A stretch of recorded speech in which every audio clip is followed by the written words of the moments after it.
At the emergency department, 30-year-old Lydia presents with severe headache and confusion. Clinical examination reveals low-grade fever and nuchal rigidity. Past medical history reveals she has polycystic kidney disease. Non-contrast CT reveals blood between the arachnoid and the pyometer. Lydia is treated supportively and sent home. 3 days later, she suddenly develops a severe headache, vomiting, and confusion.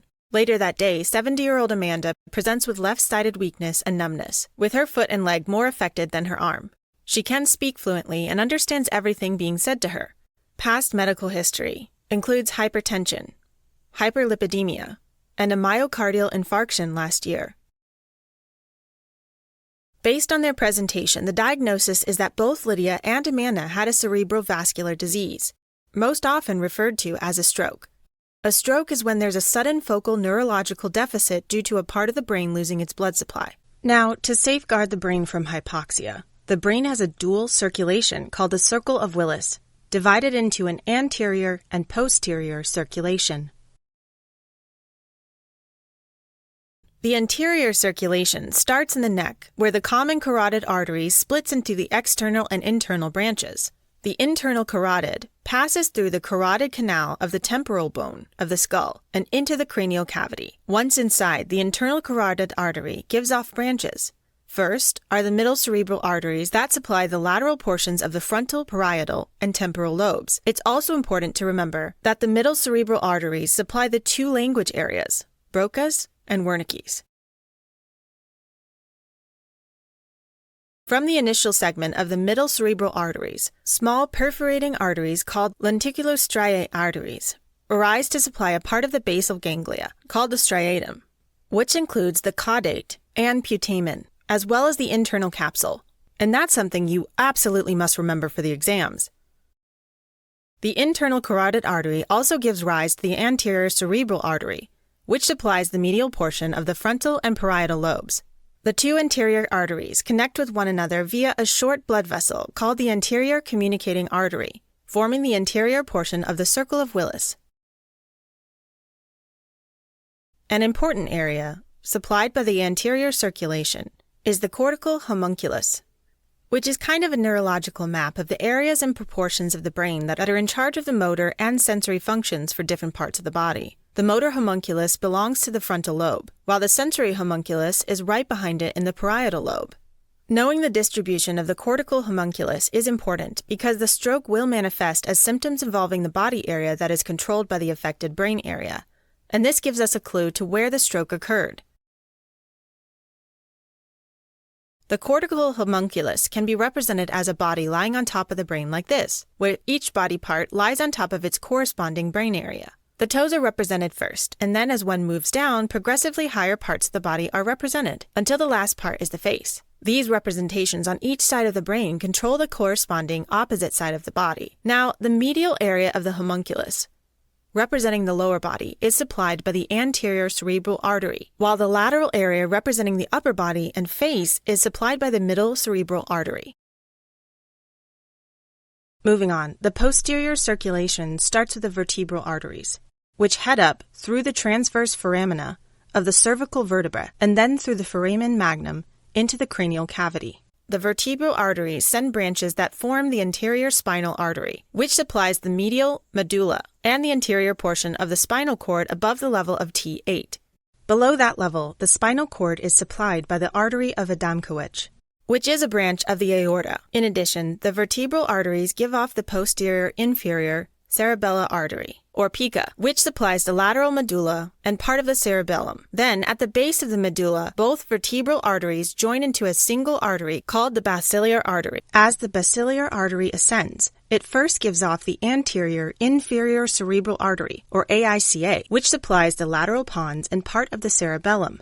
Then, the basilar artery sends small branches called pontine arteries to supply the mid-pons. Now, going up towards the midbrain, the basilar artery also gives off a few pontine branches, which supply much of the pons medially, as well as the right and left superior cerebellar arteries, which supply a part of the pons laterally and the superior part of the cerebellum. The basilar artery also gives off the right and left posterior cerebral arteries, which supply the occipital lobe. Both of these arteries give the left and right posterior communicating arteries, which merge with the internal carotid arteries, thereby closing the posterior portion of the circle of Willis. In general, the brain can get by on diminished blood flow when it happens gradually, because that allows enough time for collateral circulation to develop. But when blood supply is reduced suddenly, it causes tissue damage, which we call a stroke. After 5 minutes of hypoxia, neurons start to die and the damage becomes irreversible. The cells that are most vulnerable to hypoxia and get damaged first are the pyramidal cells of the hippocampus, the cells of the neocortex, and the Purkinje cells of the cerebellum. And that's something you have to know for the exams. Alright, now let's dive deeper into strokes. There are 2 main types of stroke, ischemic and hemorrhagic. Most strokes are ischemic, where a blocked artery reduces blood flow to the brain. Ischemic strokes can be classified into thrombotic, embolic, and hypoxic. Thrombotic strokes usually occur when a clot forms over an atherosclerotic plaque, but they can also develop in non-inflammatory diseases like fibromuscular dysplasia. They're more common in large vessels, like the middle cerebral artery, but there's a type of stroke that affects small vessels, called lacunar strokes. And these are very high yield. Lacunar refers to lake. It receives its name because after a lacunar stroke, the damaged brain tissue develops fluid-filled cysts, which look like little lakes under a microscope. Lacunar strokes typically involve the lenticular striate arteries that supply the striatum and internal capsule. Now, lacunar strokes can be associated with conditions like hypertension and diabetes that can lead to a type of arteriosclerosis called hyaline arterial sclerosis, where the arterial wall gets filled with protein. This can make the arterial wall thicker, reducing the size of the lumen and leading to lacunar strokes.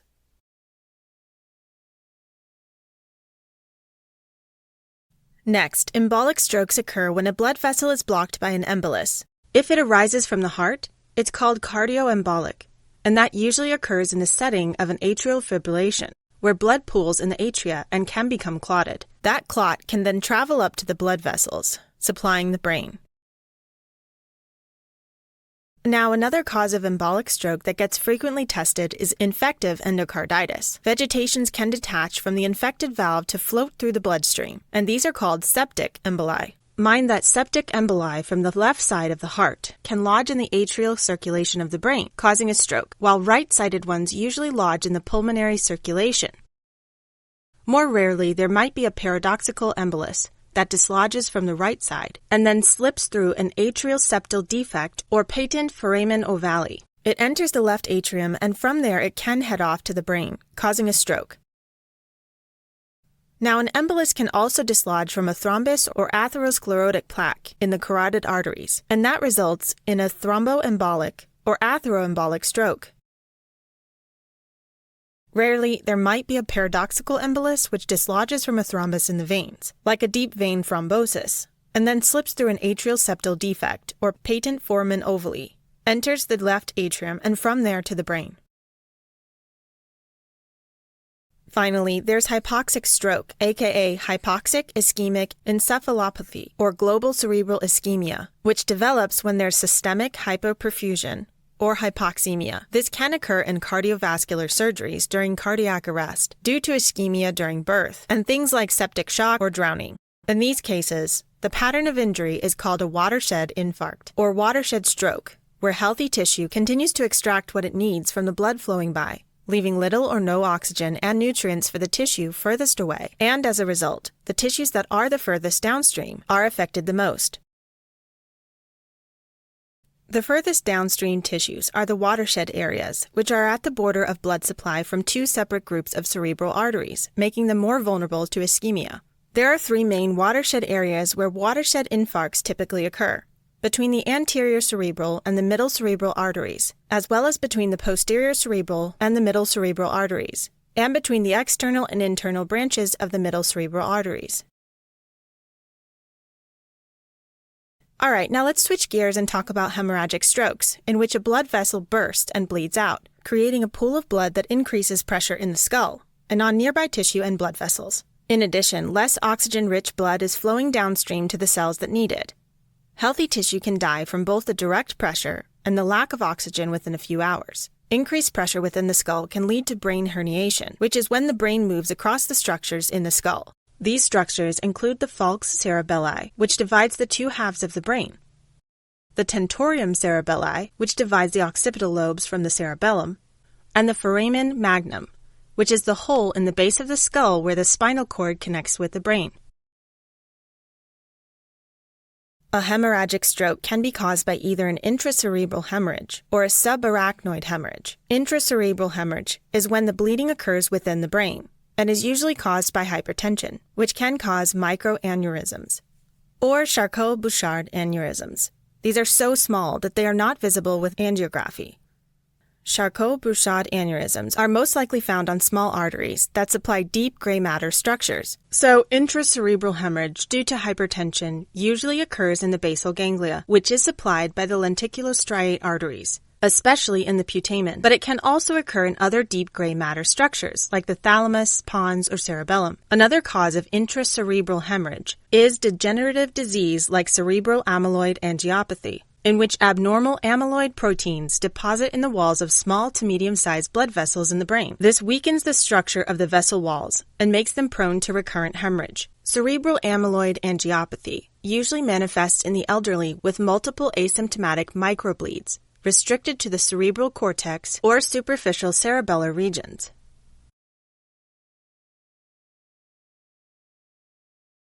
Cerebral amyloid angiopathy can also be associated with larger spontaneous lobar hemorrhage, but in this case, unlike hypertension, it spares the white matter, deep gray matter, and the brainstem. Some additional causes of intracerebral hemorrhage include arteriovenous malformations, which are abnormal vessels that can easily rupture, as well as conditions like vasculitis and vascular tumors, like hemangiomas. Intracerebral hemorrhage can also arise after an ischemic stroke. Arteries within the ischemic tissue are themselves made up of endothelial cells that die off. If there's a reperfusion or a return to blood flow, there's an increased chance that the damaged blood vessel might rupture and cause a hemorrhage. This is called a hemorrhagic conversion. Next, there's subarachnoid hemorrhage, which is extremely high yield. Here, bleeding occurs between the middle and inner layers of the meninges, so between the arachnoid and pia mater respectively. The most common cause of subarachnoid hemorrhage in general is head trauma, which is the most common cause of a spontaneous or primary subarachnoid hemorrhage, is a rupture of an aneurysm. Now, sometimes subarachnoid hemorrhage can be caused by both, since even minimal trauma could lead to rupture of an occult aneurysm.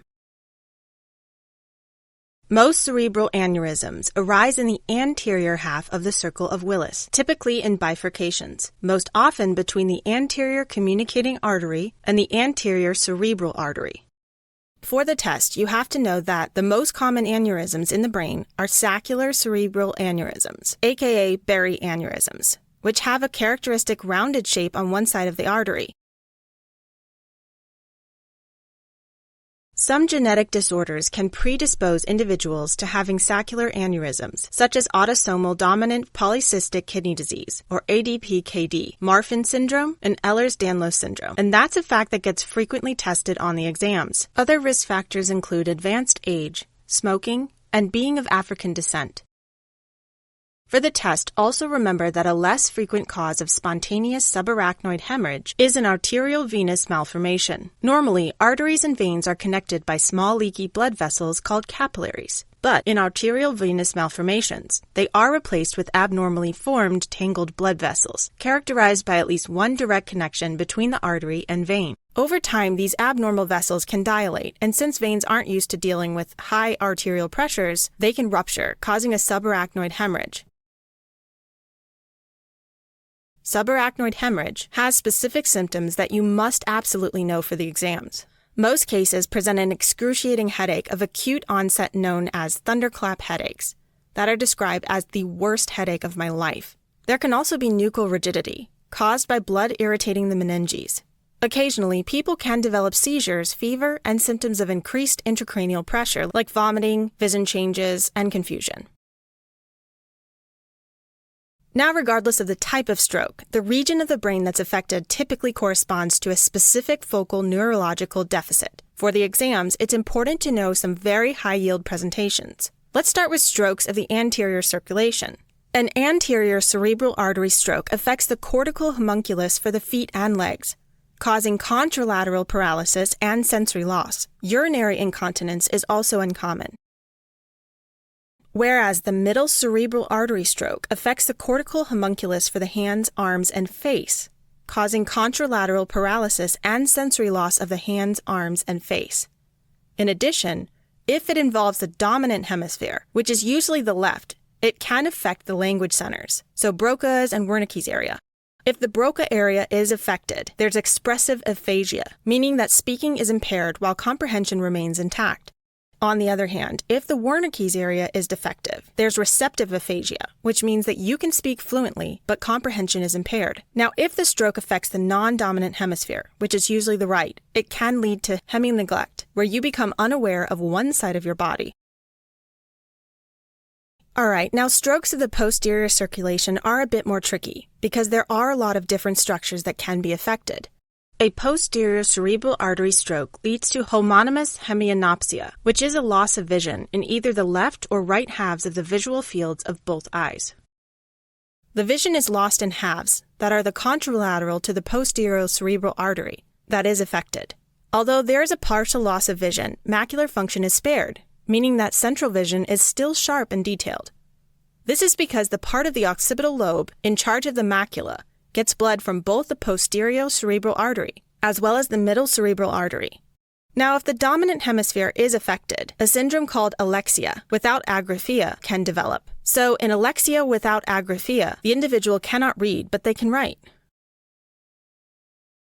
Okay, now, if the basilar artery is affected, there's bilateral damage of the pons, leading to locked-in syndrome, where the individual is quadriplegic and mute. However, consciousness is preserved since the reticular activating system, or RAS, is preserved. RAS is a network of neurons in the pons and midbrain that sends out neuronal connections to both cerebral cortices, which are responsible for producing awareness. Also, there's a loss of horizontal eye movements, since the paramedian pontine reticular formation is affected, while vertical eye movements are preserved. If a stroke affects the anterior spinal artery, the anterior two-thirds of the spinal cord will be more affected, since these are the ones supplied by the artery. As a result, there will be contralateral paralysis of both upper and lower extremities. In addition, the spinothalamic tract will be affected, so individuals also have contralateral loss of pain and temperature. Bear in mind, though, that pressure, vibration, fine touch, and proprioception will be spared. There's also ipsilateral hypoglossal dysfunction, which means that the tongue deviates towards the side of the stroke. This condition is referred to as medial medullary syndrome, and it's caused by an occlusion of the paramedian branches of the anterior spinal artery, or the vertebral arteries, which results in infarction of the medial part of the medulla.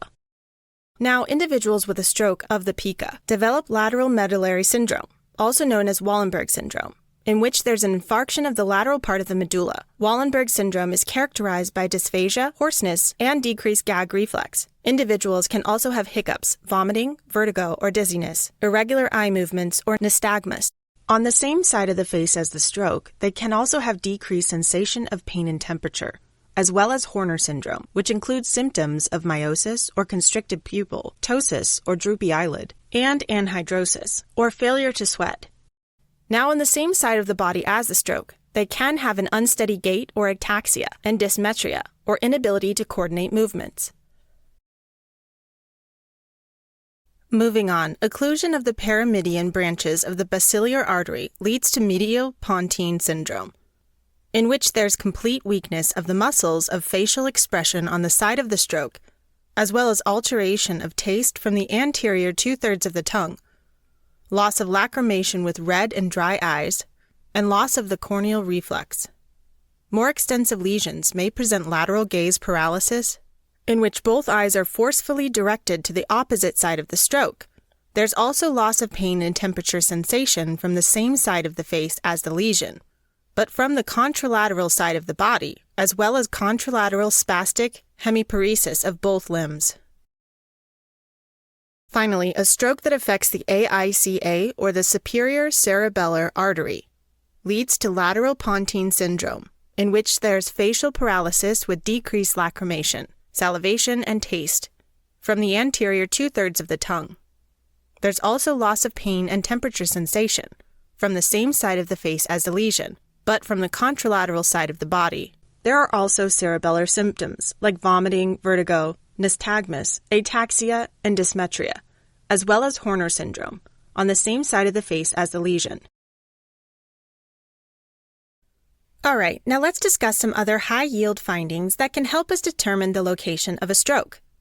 If a stroke affects a frontal eye field, the influence of the other eye field predominates, so the eyes deviate to the side affected.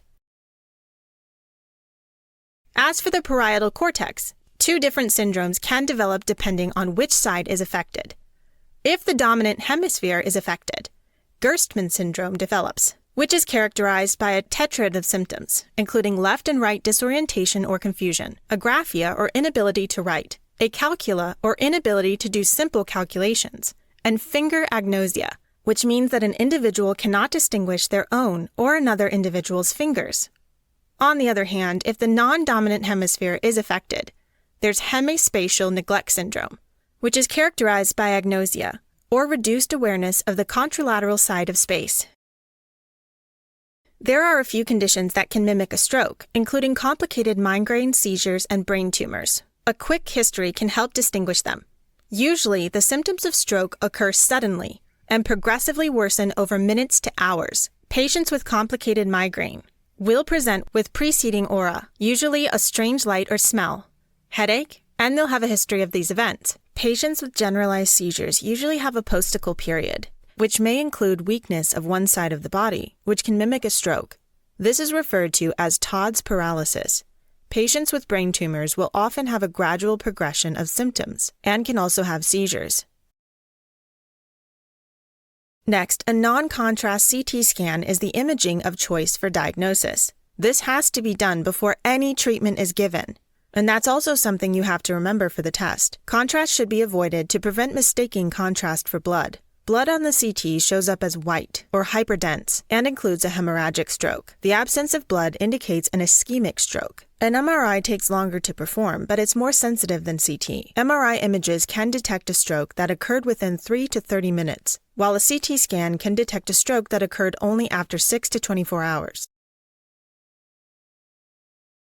In a subarachnoid hemorrhage, a non-contrast CT scan shows blood in the ventricular cisterns, interhemispheric fissures, and within the sulcus. Mind that small subarachnoid hemorrhages can be missed. Now, if a spontaneous hemorrhage is suspected, but the CT is negative, a lumbar puncture can be done to look for red blood cells in the CSF. If the blood has been in the CSF for a few days, it may appear yellowish due to heme getting metabolized into bilirubin, which is called xanthochromia. On the other hand, in a case of a traumatic subarachnoid hemorrhage, a lumbar puncture is contraindicated due to the high intracranial pressure and the risk of brain herniation.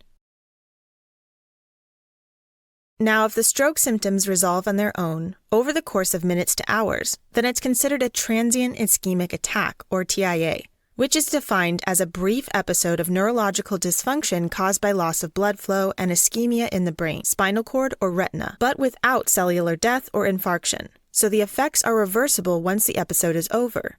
Absence of infarcts on CT or MRI can help confirm the diagnosis. A TIA is managed by figuring out the risk of subsequent stroke, taking into account the patient's age, blood pressure, and clinical features, and the duration of the TIA and the presence of diabetes.